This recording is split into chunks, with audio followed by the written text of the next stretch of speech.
نحمده ونصلي على رسوله الكريم اما بعد فاعوذ بالله من الشيطان الرجيم بسم الله الرحمن الرحيم رب اشرح لي صدري ويسر لي امري واحلل عقدة من لساني يفقهوا قولي۔ السلام علیکم ورحمۃ اللہ وبرکاتہ۔ ناظرین، پروگرام دعا کیجئے کے ساتھ آپ کی خدمت میں حاضر ہیں۔ آج ہم انشاءاللہ جادو سے حفاظت کی دعاؤں کے موضوع پر آپ سے گفتگو کریں گے۔ جادو ہو یا کسی بھی قسم کی کوئی اور تکلیف، انسان کو ہمیشہ اپنے رب کی طرف رجوع کرنا چاہیے، کیونکہ ہر مشکل کا حل، ہر تکلیف سے نجات دینے کی طاقت صرف اس کے پاس ہے، کسی اور کے پاس نہیں۔ اور اللہ سبحانہ وتعالی خود فرماتے ہیں وَقَالَ رَبُّكُمُ ادْعُونِي أَسْتَجِبْ لَكُمْ، تمہارا رب کہتا ہے کہ مجھ سے دعا مانگو، ادعونی، میرے آگے ہاتھ پھیلاؤ، استجب لکم، میں تمہاری دعا قبول کروں گا۔ نبی صلی اللہ علیہ وسلم نے فرمایا کہ سب سے زیادہ عاجز وہ ہے جو دعا کرنے سے عاجز ہے، یعنی جو اپنے رب کو نہیں پکارتا۔ حقیقت یہ ہے کہ ہم سب رب کے محتاج ہیں اور رب ہی کے پاس ہر مسئلے کا حل ہے، اس لیے ہمیں ہر حال میں اٹھتے بیٹھتے سوتے جاگتے جب بھی تکلیف کا احساس ہو، جب بھی کسی ضرورت کا احساس ہو، فوراً اپنے رب کو پکارنا چاہیے اور پھر رب کے ساتھ ایک تعلق مضبوط رکھنا چاہیے، اور وہ رب کی یاد کا تعلق ہے۔ رب کی یاد دل سے بھی ہوتی ہے، زبان سے بھی ہوتی ہے، اور اس کے لیے کچھ اعمال ایسے ہیں جو رب کی یاد کا اظہار کرتے ہیں، جیسے نماز وغیرہ۔ تو انسان عام حالات میں بھی رب کو یاد کرتا رہے، لیکن خصوصی طور پر اگر وہ کسی تکلیف سے دوچار ہو، اس وقت اپنے رب کی طرف خوب خوب دل لگا کر دعائیں کرے، رجوع کرے اور اپنے رب سے مانگے۔ اللہ سبحانہ تعالیٰ بندے کی دعا ہر وقت قبول کرتا ہے، لیکن اگر کوئی تکلیف یا بیماری ہو یا جادو کی شکایت ہو تو اس کے لیے باقاعدہ طریقے پر بیٹھ کر اپنے رب کو پکارنا، قبولیت کے اوقات میں رب کو پکارنا بہت ضروری ہے، کیونکہ جتنی بڑی مشکل ہوتی ہے اس سے نجات کے لیے اتنی ہی بڑی ایفرٹ بھی لگانی پڑتی ہے۔ اس لیے ضروری ہے کہ اللہ تعالیٰ سے بہت اچھی طرح دعا کی جائے، گڑ گڑا کر، اور اس سے پہلے اللہ تعالیٰ کی حمد و ثنا اور تعریف کے کلمات کہنا نہ بھولیے۔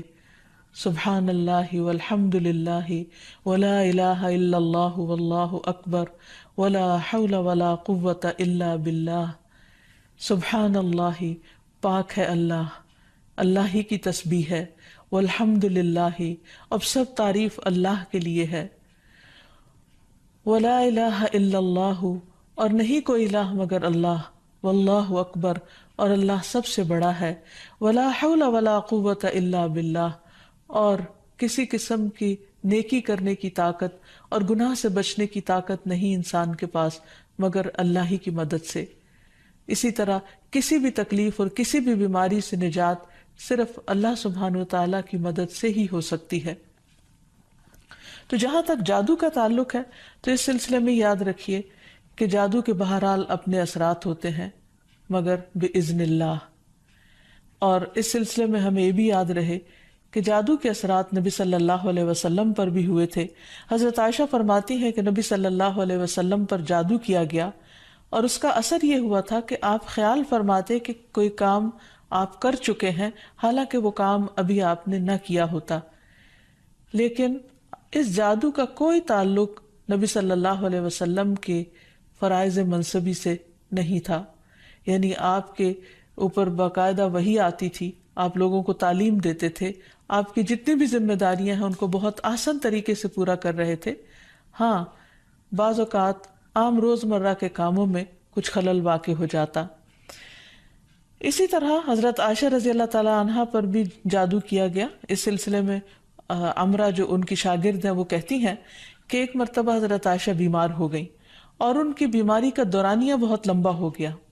یعنی وہ ٹھیک نہیں ہو رہی تھی۔ اسی دوران مدینہ منورہ میں ایک طبیب آیا، یعنی علاج معالجہ کرنے والا۔ تو حضرت عائشہ کے بھتیجے ان کے پاس گئے اور انہوں نے حضرت عائشہ کا نام لیے بغیر ان کی ساری علامات بتائیں کہ وہ کس قسم کی تکلیف میں مبتلا ہیں، اور ان سے پوچھا کہ یہ کس قسم کی بیماری ہے۔ تو اس طبیب نے کہا کہ جس عورت کے بارے میں یہ علامات بتائی جا رہی ہیں ان پر کسی نے جادو کیا ہے۔ بہرحال تحقیق کرنے پر پتہ چلا کہ حضرت عائشہ کی ایک باندی تھی جس کے ساتھ انہوں نے یہ وعدہ کیا تھا کہ وہ ان کی وفات کے بعد آزاد ہوں گی۔ تو اس باندی نے آپ پر جادو کر دیا تاکہ حضرت عائشہ کی وفات جلد ہو جائے اور وہ آزاد ہو سکیں۔ بہرحال اس کے بعد حضرت عائشہ نے اس کو عربوں کے ایک مضبوط قبیلے کے ہاتھوں بیچ دیا اور اس کی قیمت کے بدلے ایک اور غلام کو آزاد کر دیا۔ تو اس واقعے سے بھی پتہ چلتا ہے کہ بہرحال جادو برحق ہے، یعنی جادو ایک اثر رکھتا ہے۔ برحق ہونے کا مطلب یہ نہیں کہ اس کا کرنا درست ہے،